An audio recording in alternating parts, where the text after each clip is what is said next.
Assalamualaikum warahmatullahi wabarakatuh. Saya Desintika dari Prodi Biologi semester 6. Baiklah, saya di sini akan membahas tentang membran, struktur, dan fungsi sel. Apa itu sel? Sel adalah bagian terkecil dari tubuh makhluk hidup yang membentuk struktur dan fungsi tertentu. Tempat terselenggarakannya fungsi kehidupan.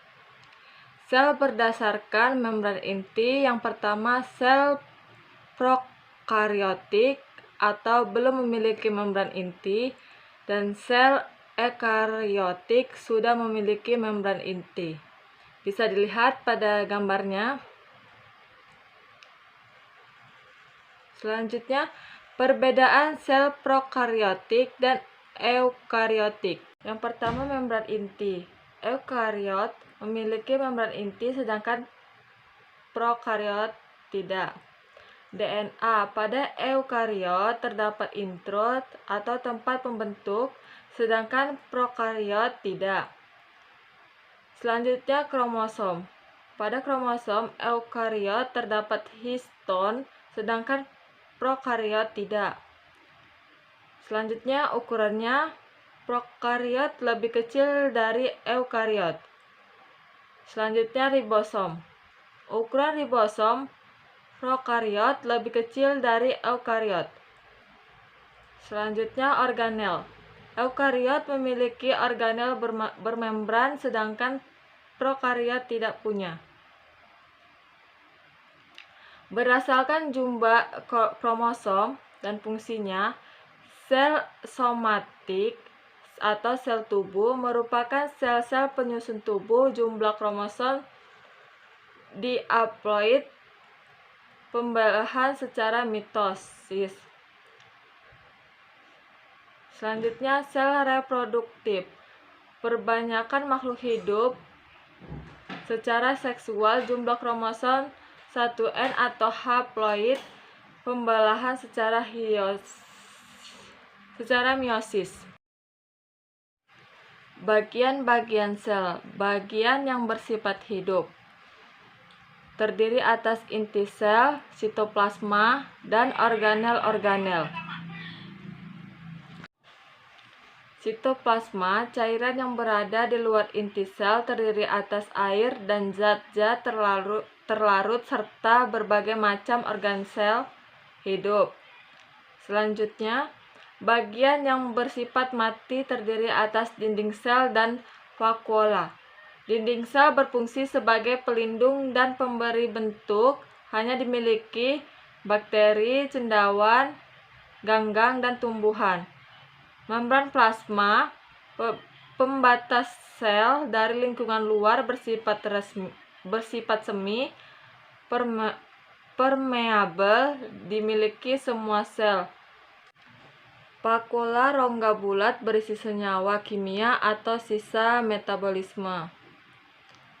Selanjutnya, struktur sel. Dinding sel bersifat permeabel, berfungsi sebagai pelindung dan pemberi bentuk tubuh. Selanjutnya, membran plasma, pelindung bagian sel agar isi sel tidak keluar. Pengaturan tertukar zat yang keluar masuk ke dalam sel, melakukan seleksi terhadap zat yang boleh keluar dan masuk dari dalam atau luar sel. Tersusun atas karbohidrat, protein, dan lemak. Bisa dilihat pada gambar berikut ini.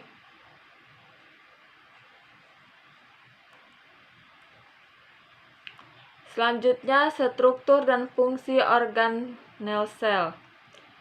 Yang pertama, sitoplasma. Cairan yang berada di luar inti terdiri atas air dan zat-zat yang terlarut serta berbagai macam organel sel hidup. Organel dalam sitoplasma antara lain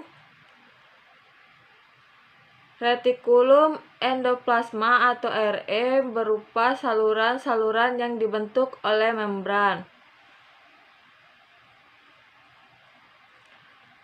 Retikulum endoplasma halus dan retikulum endoplasma kasar. Pada retikulum endoplasma kasar terdapat ribosom, berfungsi sebagai tempat sintesis protein. Retikulum endoplasma halus tidak terdapat ribosom, berfungsi sebagai tempat sintesis lipid. Selanjutnya ribosom. Ribosom terdiri atas 2 unit yang kaya akan RNA, berperan dalam sintetis protein. Ribosom ada yang menempel pada RE kasar dan ada yang terdapat bebas dalam sitoplasma. Selanjutnya mitokondria memiliki membran rangkap, membran luar, dan membran dalam. Di antara kedua membran tersebut terdapat ruang antar membran. Membran dalam membran dalam berlekuk-lekuk disebut krista yang berfungsi untuk memperluas bidang permukaan agar proses penyerapan oksigen dan pembentukan energi lebih efektif. Pada bagian membran dan terdapat enzim ATP sintesis yang berfungsi sebagai tempat sintesis. Fungsi mitokondria ini adalah tempat respirasi aerob. Selanjutnya lisosom, berupa butiran kecil atau bundar berisi enzim pencernaan yang berfungsi dalam pencernaan internal.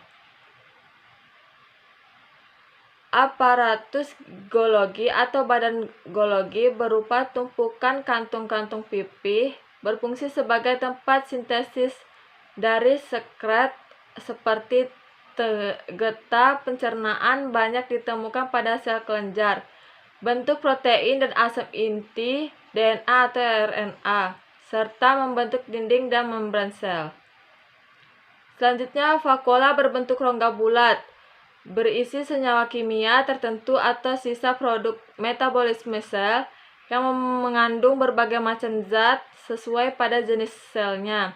Misalnya dapat berisi garam, nitrat pada tanaman tembakau, tanin pada sel-sel kulit kayu, minyak eteris pada kayu putih dan mawar, terpenting pada damar, kinin pada kinah, nikotin pada tembakau, likopersin pada tomat, piperin pada lada. Selanjutnya nukleus atau inti sel dibatasi oleh membran inti mengandung benang-benang kromatin dan nukleus atau anak inti sel. Membran inti terdiri atas 2 lapisan dan mempunyai pori. Benang-benang kromatin akan memendek pada waktu proses pembelahan sel membentuk kromosom. Nukleus berfungsi mengatur segala aktivitas yang terjadi dalam. Selanjutnya plastida, berbentuk bulat, cakram, yang ditemukan pada tumbuhan terbagi atas 3 macam. Yang pertama leukoplas, kromoplas, dan kloroplas. Selanjutnya perbedaan sel tumbuhan dan sel hewan. Nama organelnya. Yang pertama sentriol. Pada hewan ada, di tumbuhan tidak ada. Selanjutnya dinding sel. Pada hewan tidak ada, pada tumbuhan ada. Yang ketiga vakuola. Pada hewan kecil, pada tumbuhan besar. Yang terakhir plastida. Pada hewan tidak ada, pada tumbuhan ada. Selanjutnya sentriol. Sentriol ini mengatur pembelahan sel dan memisahkan kromosom selama pembelahan sel pada hewan. Yang kedua dinding sel.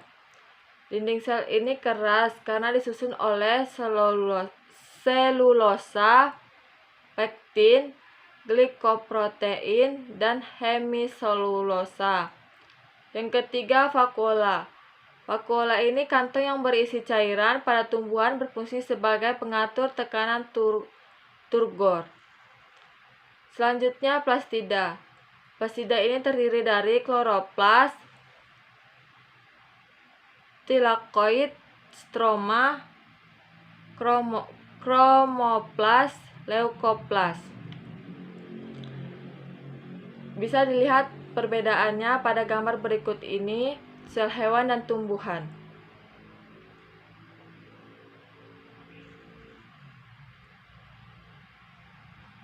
Baiklah, itu saja yang bisa saya sampaikan. Kurang dan lebihnya saya mohon maaf. Saya akhiri. Assalamualaikum warahmatullahi wabarakatuh.